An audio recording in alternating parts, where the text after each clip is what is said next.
días.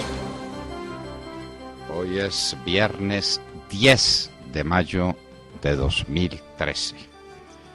Esta es la hora de la verdad y estos son temas y asuntos que trataremos con ustedes en las próximas horas desde aquí, desde Radio Red de RCN. El robo a Bogotá.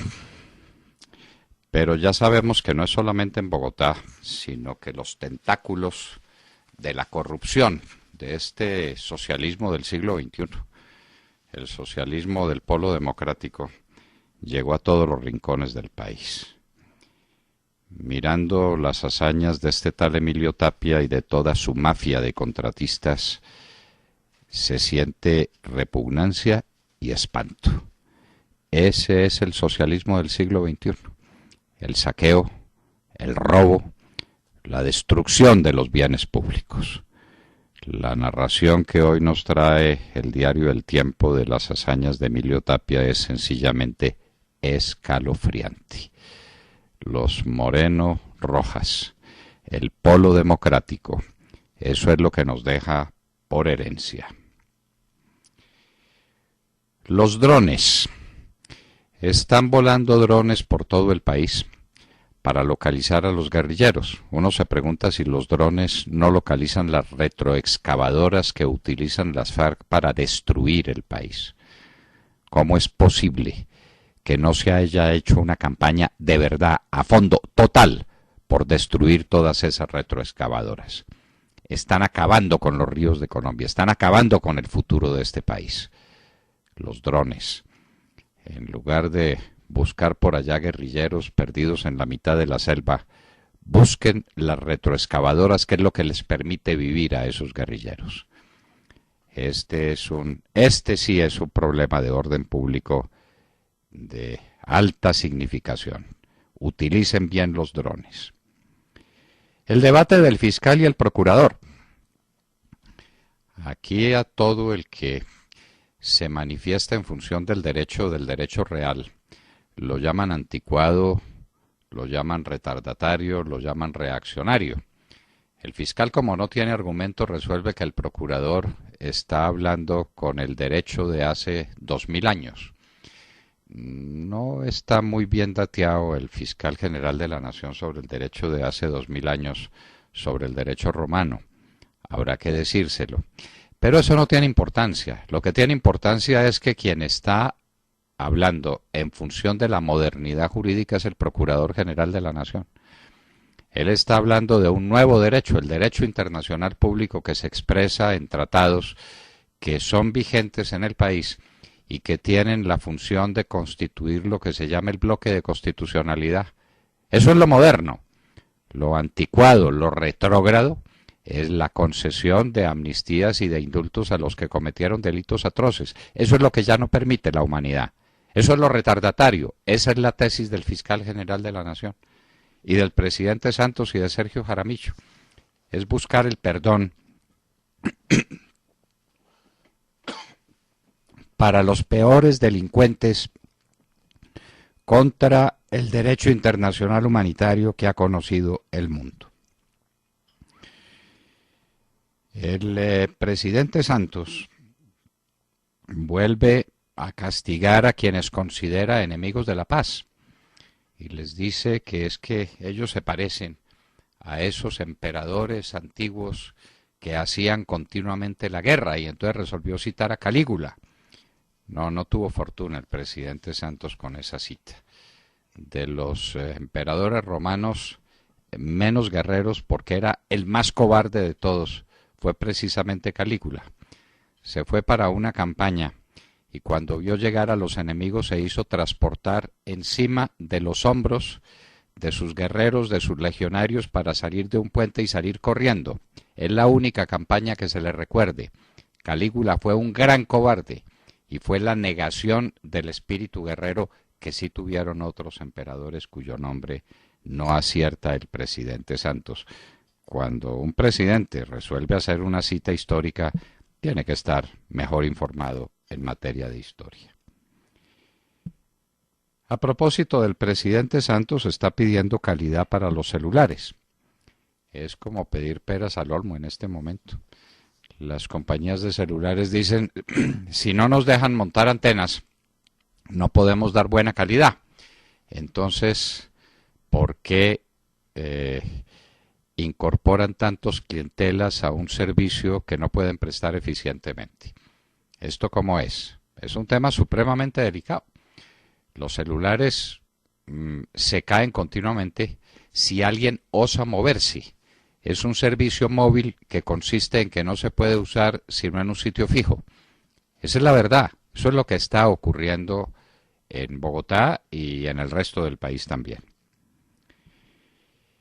El presidente Santos dice que tiene la conciencia tranquila porque su proyecto de paz no le habrá costado nada a la nación si eso fracasa. No le ha costado nada. El presidente Santos está en babia. El presidente Santos no sabe, o no quiere saber, o no le han contado, que su famoso proyecto de paz tiene paralizado económicamente el país. Que no hay nadie que esté haciendo una inversión en Colombia, ni en el campo ni en la ciudad. Al presidente Santos no le han dicho, no le ha dicho el presidente de la ANDI porque está a su servicio, al parecer muy bien remunerado allá en La Habana, haciendo la paz con estos bandidos. No le ha dicho que la industria está paralizada, que se está cayendo, que la disminución de la producción industrial es dramática y que no hay un proyecto industrial en Colombia. Esperando a ver qué va a pasar aquí. ¿Y quién queda mandando? ¿Y si queda mandando Márquez o Timochenko? ¿Y si son los que van a hacer las leyes? La gente está esperando qué es lo que ocurre, cuál es el desenlace de esta tragedia, porque ese desenlace va a ser enormemente costoso para el país. El país está paralizado. No tenga la conciencia tranquila, presidente. Si algo lo desvela, que lo desvele un país paralizado en lo que hemos llamado un costo implícito de la paz que está acabando con Colombia. Aprobada la fusión entre UNE y Millicom en Medellín. En Medellín hay protestas, hay gente que quiere demasiado a UNE y a las empresas públicas y dicen que eso no hay que privatizarlo. Es una fusión entre los dos, porque las demandas de tecnología, de capital, de medios necesarios para competir en este mundo de la comunicación es gigantesco y excede las posibilidades de UNE. ¿Qué diremos de la empresa de telecomunicaciones de Bogotá? Este es un resabio también del polo democrático. Dejar la empresa de teléfonos de Bogotá, de telecomunicaciones de Bogotá, sin un socio estratégico para ser capaces de sostener competencia con las organizaciones más poderosas del mundo en evolución tecnológica. Van a quebrar la empresa de telecomunicaciones de Bogotá. ¿Qué es RPG? Colombia tiene que dar el paso. Aquí entramos en una nueva era, en una nueva vida, la longevidad de la gente y la pasividad de la gente y la falta de capacidad para hacer ejercicio y para hacerlo bien hecho. Estamos contando por miles los colombianos que ya tienen problemas de movilización, problemas de cuello, problemas de esto, problemas de aquello, vienen con más años y con el sedentarismo y con circunstancias que hacen del RPG, reeducación postural global, una necesidad. Hablaremos con un argentino que vendrá a Colombia a instruir fisioterapeutas en este tema fundamental. El Consejo de Estado ahora da recetas médicas a un ciudadano que se quejaba de que por una balacera quedó en un estado de postración que lo llevó a tomar una cantidad de drogas que le quitaron la potencia sexual. El Consejo de Estado ordenó que le dieran Viagra. Cuidado, matan a ese hombre. Eso es un medicamento. A la gente hay que estudiarla, hay que analizarla. Los consejeros de Estado, ahora de médicos, recetan. Y entonces ya ordenan que a ese pobre señor le den Viagra. Y si el Viagra lo mata, si tiene contraindicaciones cardiológicas, ¿qué va a saber el consejero de Estado de eso? ¿Es un chiste? ¿Es una realidad? Esto es un drama. Hasta allá llega el Consejo de Estado. Ahora da recetas médicas y le manda Viagra a una persona y la puede matar. Como en Venezuela. Ahora Petro, y a través de los empleados del distrito que pagamos entre todos, está revisando las firmas de quienes están pidiendo su revocatoria. Aquí hay un tema de honda filosofía política. El voto es libre y el voto es reservado, es secreto. Y esta es una manifestación de la voluntad ciudadana. ¿Será que las personas cuya revocatoria se solicita tienen el derecho a saber los nombres, los apellidos, las direcciones, el sitio donde se puedan ubicar las personas que están en contra suya, que están pidiendo su revocatoria? Los barrios que toman esa decisión no quedan sometidos a las retaliaciones del alcalde. Este es un tema enormemente delicado, porque aquí se está jugando el futuro de las revocatorias.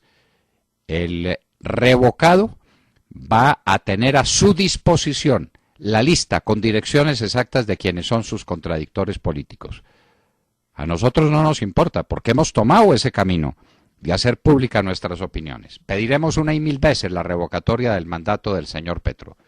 Pero ¿cuántos son los empresarios, la gente común, los empleados, que no quieren que se conozca cuál es su posición política? Y dieron una firma en el convencimiento de que esa firma va a ser analizada solamente desde el punto de vista formal. Ah, no, se la mandan al alcalde Petro para que tenga la dirección y la precisión exacta de quienes están en su contra. Aquí hay un tema delicadísimo para el futuro de los derechos constitucionales en Colombia. Hezbollah tendrá armas potentes entregadas por Siria. La cosa en el Oriente se complica, pero ahí está Obama haciendo grandes esfuerzos diplomáticos, secretos, que nadie conoce, por controlar una situación que va derecho a una guerra. Así se roban a Argentina. Hablaremos con Nicolás Márquez para que nos cuente cómo son las hazañas financieras de los Kirchner, que se enriquecen fabulosamente, como se han enriquecido fabulosamente los de la cúpula militar de Venezuela, porque es que el socialismo del siglo XXI, como todos los socialismos que dan lugar a una nomenclatura, tienen ese lugar común: el enriquecimiento fastuoso de los que manejan el poder.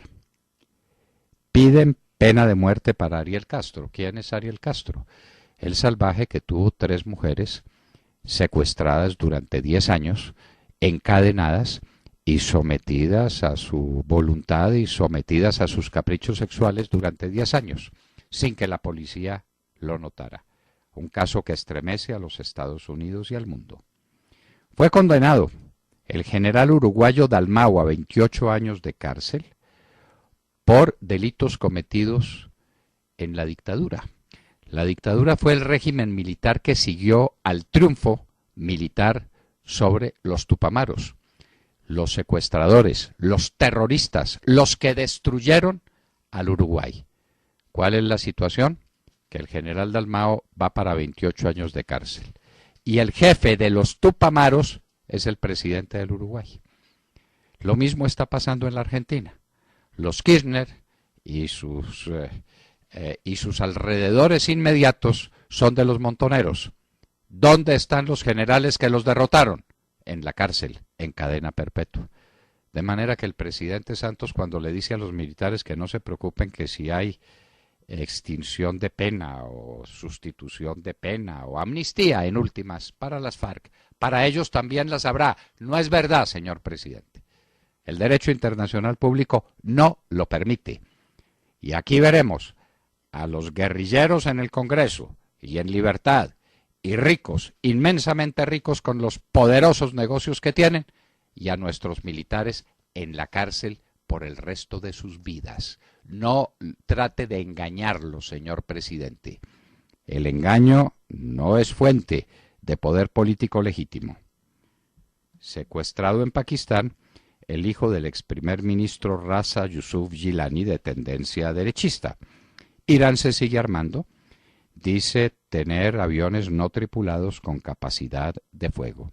Otra vez el Oriente, otra vez la guerra que viene, y estamos en manos del presidente Obama. Y hoy es 10 de mayo.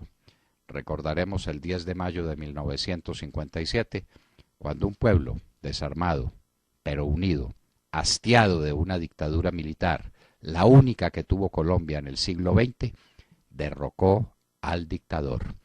Y como una junta militar de gobierno de unos militares pundonorosos y serios restableció el orden jurídico del país, dando lugar al Frente Nacional que sanó las heridas de la vieja violencia que nos dejó la confrontación que se agudizó espantosamente el 9 de abril de 1948 cuando Fidel Castro, el héroe del gobierno de ahora, vino a Colombia para asesinar a Jorge Eliezer Gaitán y para sumirnos en esta oleada de violencia. El 10 de mayo de 1957 es el símbolo de esa Colombia que sufrió terriblemente por cuenta de Fidel Castro, nuestro héroe y nuestro anfitrión de hoy. Así es la historia, el eterno retorno de las cosas. De esto y de mucho más hablaremos con ustedes en las próximas horas en la Hora de la Verdad. En este café riquísimo, saludamos este viernes ya, llega el fin de semana y bueno, pues muy buenos días a todos. Quiero decirles que la paz que se está negociando en La Habana sigue siendo el centro del debate en el país, por no decir que es el único tema, ¿no? Ayer el procurador y el fiscal protagonizaron una interesantísima polémica en la Universidad El Externado. El procurador Alejandro Ordóñez dijo del marco jurídico para la paz que es una caricatura y que va a generar impunidad y que no cumple con los estándares mínimos de justicia exigidos con los tratados internacionales. Esto no es nuevo, el procurador lo ha venido repitiendo, ha sido muy claro en su posición. El fiscal Montealegre reaccionó. Recuerde, Montserrat, perdóneme, que aquí en la Hora de la Verdad dio unas declaraciones históricas, sí, que están a disposición de nuestros oyentes porque está en nuestra página web la entrevista con el Procurador General de la Nación. Perdone la interrupción. No, sí. no. Y le recuerdo, www.lahoradelaverdad.com.co, van a la página y ahí buscan y encuentran esta entrevista y otras muchas que de pronto pues no han podido escuchar y siguen ahí.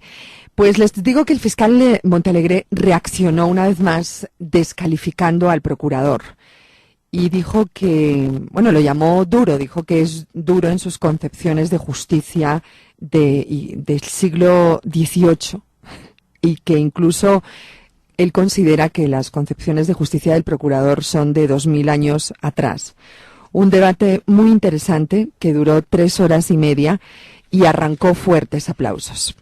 Mientras tanto, el comisionado de paz, Sergio Jaramillo, normalmente tan hermético porque no suele dar muchas declaraciones, se destapó y dijo que no habrá amnistía general y no habrá amnistía general. ¿Eso qué significa? ¿Que habrá amnistía selectiva o qué? Y mostró que lo que no le gustan las críticas al proceso, calificando de, escuchen esta palabra porque yo la busqué y no está en el diccionario de la Real Academia, puritivistas. ¿Cómo? Puritivistas. Es que él es bueno, es para el griego, Montserrat. Sí, no, pues no sé. Para el castellano regular. Pero a menos que los medios no hayan entendido y se hayan equivocado al trasladar lo que él dijo, pero él... Tal vez quiso decir puristas. Puristas, eso es lo que yo creo, ¿no? Puristas, o de pronto es un lapsus del periodista. Él dijo puritivistas de última hora, los que no piensan como él. Dijo Jaramillo que esos puritivistas que critican el proceso hace 10 años apoyaban amnistías para grupos paramilitares. En definitiva, un debate cargado, como siempre, de descalificaciones por parte de los defensores de la mesa y ausente de razones de peso que orienten a la opinión pública. Pregunto, ¿qué es un puritivista? Y disculpen mi ignorancia, yo no sé si el comisionado de paz quiso decir purista, cuyo significado es uno de los muchos significados es extremadamente riguroso. Quiero pensar que es así y que hubo un lapsus del periodista, quizás. ¿De qué amnistía de los paramilitares habla Sergio Jaramillo? ¿No fueron extraditados acaso a Estados Unidos? A las principales... Claro, ahí están. Allí están todavía. Claro. Entonces no. Extraditados, pero para extraditados los sacaron de una cárcel que era donde estaba. Claro, sí, estaban en una cárcel y los llevaron a otra. Que el señor Jaramillo sea serio y nos cite cuál es el decreto de amnistía que se dictó en favor de los paramilitares. Que sea serio, porque este debate tiene que ser serio. Si él es una persona seria, de lo que tenemos grandes dudas, debe decirle a los colombianos la razón de lo que está diciendo. Si había alguien que estaba pidiendo amnistía para los paramilitares, que diga quién es, que lo cite y que muestre el documento donde eso se pidió. A los paramilitares se les propuso una justicia transicional con cárcel entre 5 y 8 años.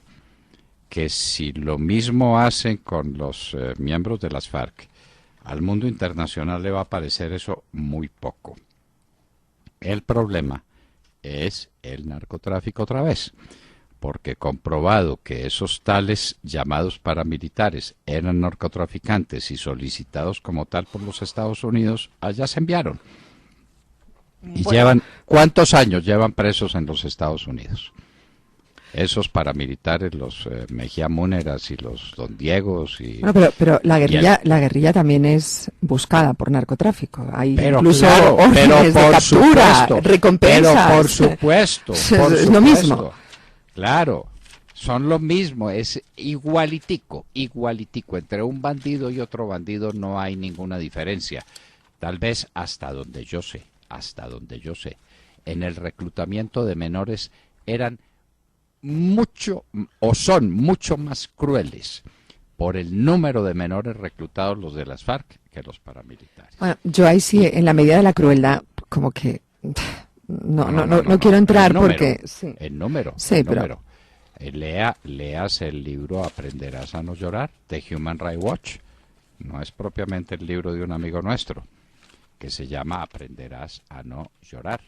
Y está en inglés, y está en internet, para que vean de qué tamaño es la comisión de este delito, que si hay algún delito execrable y algún delito que tenga la calidad de delito de lesa humanidad, es este del reclutamiento pertinaz, sistemático, generalizado de niños para incorporarlos como esclavos a las filas de la guerrilla. Entonces, por eso le digo que las FARC son peores en eso. Y en la siembra de minas antipersona. No hemos sabido que estos bandidos, que son bandidos atroces, siembren minas. Las FARC le ganan. Y Caliche, para decírselo así pues en estos términos, Caliche es peor que Jorge 40. Sin que se cobren hechuras, ¿no?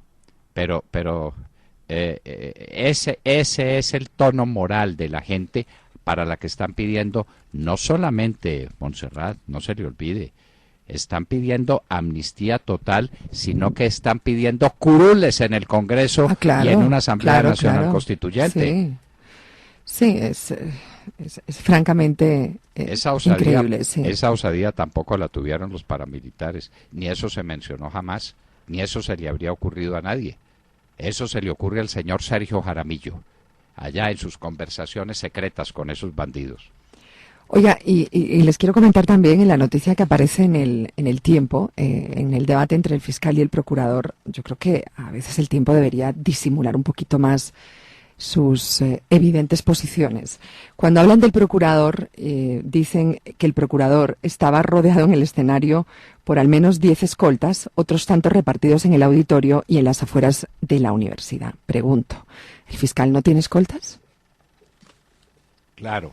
¿Y quién nos puede decir que esos escoltas eran escoltas del procurador? Y además, ese dato, ¿por qué? No, porque ¿qué viene? Mala leche, porque se lo quieren siempre hacer aparecer como una persona que está ostentando. Por Dios bendito, que no malinterpreten las pero cosas. un poquito de imparcialidad también por parte del Tiempo. Ya le van a prohibir hasta al ángel de la guarda que lo acompañe, al paso que van las cosas. Sí, hay que disimular un poco, ¿verdad? La guardia personal del fiscal es enorme. Y está bien, yo no me opongo. Sí, pues hay que cuidarlos, evidentemente. La vida del fiscal que se cuide, pero no hagan estas cosas. Sí. Entonces los escoltas que estaban en el recinto, todos eran del procurador. El fiscal no tiene ninguno. Por favor, seamos objetivos. No manejemos las cosas con esa eso es mala leche. Así se llama en castellano. Sí, sí.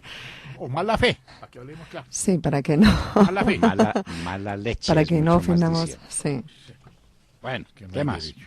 No, eso es. Hay un dato importante para los oyentes y es que este documento ya está en español. Ustedes tienen que ingresar a Google, anotan o escriben el nombre Aprenderás a no llorar PDF y lo encuentran en español. Es muy recomendado porque ahí vemos la situación dramática que viven nuestros niños en las FARC. Bueno, qué bueno. Está en español también. En inglés es You Will Learn Not to Cry. Así es. Me parece que así es. You are ready to Bueno. play, sí. Bueno, William, adelante pues. Doctor Londoño, buenos días. Por buenos- favor, señor. háganos su noticia en español. Yes. No, Yes. no nos la dé en inglés hoy. Yes. Doctor Londoño, buenos días, Colombia.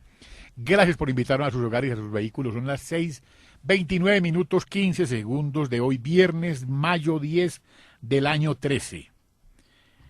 Ayer, el presidente Juan Manuel Santos Calderón dijo en la Cátedra Colombia que algunos expresidentes eran como Calígula, haciendo directa alusión a los exmandatarios Álvaro Uribe Vélez y Andrés Pastrana Arango, de quienes, paradójicamente, sirvió como ministro, que vivían de la guerra y para la guerra. Se equivocó nuevamente y engañó nuevamente. Calígula no hizo la guerra, ni la vivió. Se equivocó, se confundió y quiso confundir. Confundió a Vespasiano, Trajano, a Diocleciano o a Tito, quien sí fue un guerrero total. Pretender decir que Calígula, el hijo adoptivo del emperador Tiberio, su madre Agripina, al paso que van las cosas, el presidente Santos terminará diciendo que Calígula murió en Antioquia y no en Antioquía. Al neohistoriador Juan Manuel Santos le faltó un curso de historia, pues Calígula fue un gran cobarde. Estamos rodeados de cobardes y mentirosos. Le quiero contar esta historia. Sí, señor. Calígula, además de ser un enfermo mental, era un envidioso terrible. Ah, sí. Óigame, prohibió que se recitaran y que se tuvieran los versos de Homero, por envidia con Homero. No puede ser. Óigame, pero un buen día resolvió salir en campaña militar porque quería la gloria militar. Y armó todo, pues, un episodio de despliegue de legiones y tal, y se fue para las orillas del Rin, y pasó el Rin. Y sonaron alarmas que además resultaron falsas de que venían los germanos a atacarlo. Y salió corriendo desesperado. Y llegó a un puente y el puente estaba lleno de utensilios militares, pues de las legiones que pasaban. Se hizo pasar encima de los hombros de los legionarios para poder seguir corriendo. Y en otra ocasión, en otra ocasión estaba en un banquete y entonces hizo correr la alarma de que venían unos germanos a atacar a Roma y salió a defender la ciudad con la espada en la mano. Ay. Era que habían puesto presos a unos germanos, los tenían escondidos en un bosque y entonces los trajo para mostrarlos. Este es el resultado de mis luchas. Los legionarios y los soldados y todo el mundo que sabía el secreto se morían de la risa de las cobardías de Calígula. Fue el más cobarde de los emperadores romanos, el menos combatiente de todos. De manera que, puesto a escoger ejemplos, me parece pues que el presidente Santos no ha repasado recientemente la historia de Roma y del Imperio Romano. Se enfocó en el ejemplo menos interesante de todos, en el emperador menos combativo y en el más cobarde de cuantos existieron. No, por Bueno, Dios. William, Ay. Bendito sea mi Dios, doctor. entonces terminamos ya la noticia. Sí, claro que sí, pues es que Muy bien. esto va también para, como hoy es viernes, esto va para el humor. Sí, pues, que sí, Claro, estamos, por Dios. hay que tener humor. Calígula, nacido en el año 12 de nuestra era, Sí, fue el tercero de los emperadores romanos, el tercero de los Césares, y fue un Sí. desastre absoluto y total. Calígula, Sí, qué no- espanto. sí, Qué no sé- espanto de hombre y qué cobarde y qué guerrero menos guerrero Sí. entre todos. entre todos los emperadores romanos, el menos guerrero de todos fue Calígula. Jessica López. Hola, buenos días para todos. 6:33 en la mañana. Les cuento en noticias internacionales que hoy, por ser viernes, nos vamos a centrar en lo que ya es catalogado como el atraco bancario del siglo XXI. Ayer las autoridades estadounidenses indicaron que una red mundial de hackers con operación en 26 países logró robar 45 millones de dólares. ¿Qué tal la cifra? Lo que hacían concretamente estos hackers, para resumir la cosa y ponerlo en términos cristianos, era obtener información de tarjetas de bancos internacionales a las que les eliminaban los límites de retiro para luego pasar esos datos a cómplices quienes retiraban fondos de cajeros automáticos del mundo entero. La primera jugada de este grupo de hackers, según dijo ayer de manera textual varias personas que hacían parte de las autoridades en Nueva York, se produjo en diciembre pasado, cuando esa célula logró ingresar al sistema bancario de una entidad financiera de Emiratos Árabes. Realizó 4.500 transacciones en 20 países y obtuvo en ese entonces 5 millones de dólares en menos de 10 horas. No contentos con esto, en febrero pasado los ladrones cibernéticos actuaron. Robaron en 36.000 cajeros automáticos del mundo, lograron la irrisoria suma de 40 milloncitos de dólares. En la Gran Manzana, por ejemplo, lograron retirar cerca de 3 millones de dólares, lo que lo convierte en uno de los mayores robos bancarios de esa ciudad, según dijo ayer de manera textual una fiscal estadounidense. 7 jóvenes de Estados Unidos de origen dominicano ya están detenidos por el hecho. La investigación, según se dijo ayer en una rueda de prensa, se está llevando a cabo en varios países, entre ellos México, Colombia, Rusia, Canadá, España y Japón. La investigación, también se dijo, sigue abierta porque aún no está claro si hay más organizaciones siguiendo la misma línea en otras ciudades de los Estados Unidos. Estamos preparados para enfrentar el delito electrónico. Está preparada nuestra policía. Están preparados nuestros jueces. Saben que es un delito electrónico. Esta era una preocupación que teníamos desde los lejanos años en que trabajábamos con la Federación Latinoamericana de Bancos. Sí, señor. Y nos decíamos, bueno, los jueces entienden que puede haber documentos que no están escritos, es decir, que además del documento papel hay una cosa que se llama documento electrónico. Captan esa realidad para empezar. Las operaciones financieras que se hacen a través de medios electrónicos superan en mucho las que se hacen por papel. Las operaciones internacionales ya no se cruzan por papel. Las cartas de crédito documentario no se abren en un papel, se transmiten a través de la red SWIFT, que es una red internacional de telecomunicación bancaria, la más importante del mundo, que tiene unas medidas de seguridad extremas, pero porque el riesgo es enorme, porque cada operación de esas vale o puede valer muchos millones de dólares. Entonces, miren ustedes este caso, 45 millones de dólares fueron localizados en un día de fraude bancario electrónico, y vuelvo a preguntar, ¿estamos preparados para eso? Hay en Colombia clases sobre el documento electrónico, sobre el delito electrónico, sobre lo que significa la electrónica como medio para perfeccionar operaciones, para celebrar contratos. La celebración de contratos, las órdenes de pago, los créditos documentarios que son un contrato, ya no se hacen en papel, se hacen a través de medios electrónicos que representan un avance enorme para la humanidad y un gran riesgo. El riesgo de la comisión de delitos de esta magnitud, de esta gigantesca magnitud, como la que nos cuenta, de las que nos cuenta Jessica López. Sergio Gel. Doctor Londoño, muy buenos días. Muchas noticias el día de hoy, pero no vamos a empezar con las económicas, sino con las políticas, y esto porque el tema de la revocatoria del alcalde de Bogotá ha dado mucho de qué hablar en las últimas horas. Esto luego de que el exsecretario de Gobierno, Guillermo Asprilla, revelara que están haciendo una revisión paralela de las más de 640.000 firmas presentadas para revocar el mandato. Hay que decir que la registraduría ya aclaró que nadie diferente a los funcionarios de esa entidad tiene acceso a las firmas originales presentadas. Explicó la registraduría cómo es la cadena de custodia y reveló que, en efecto, ante la solicitud de los petristas de las firmas, se les envió un DVD con todas las planillas digitalizadas, 32.320 planillas.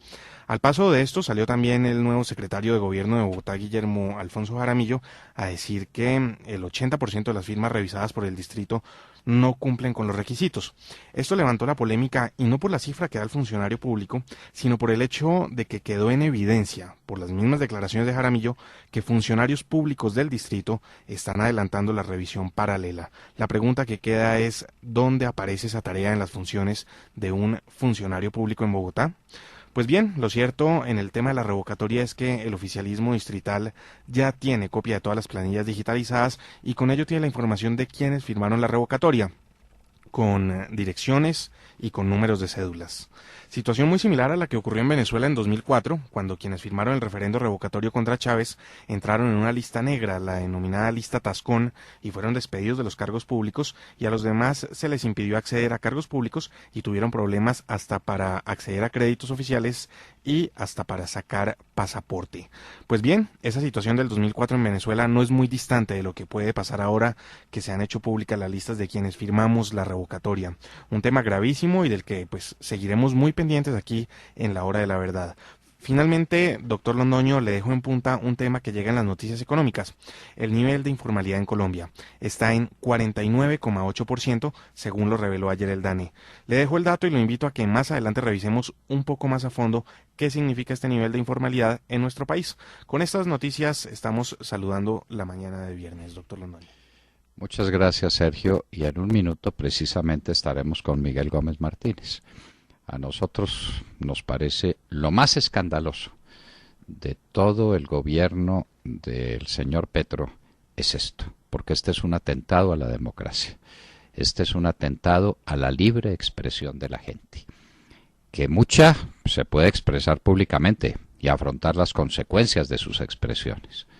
Otra prefiere el silencio, el anonimato, la tranquilidad, y eso no se puede violar.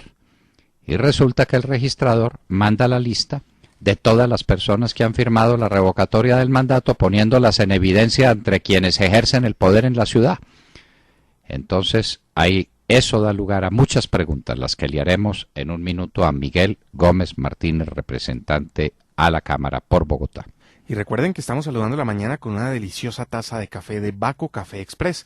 Usted puede pedir su Baco Café Express desde cualquier lugar del país a través de www.cafeexpress.co o en el teléfono de Medellín con el indicativo 4 y el número 444-1877 para que este delicioso café llegue a la puerta de su casa o de su oficina. Con Baco Café Express saludamos esta mañana de viernes.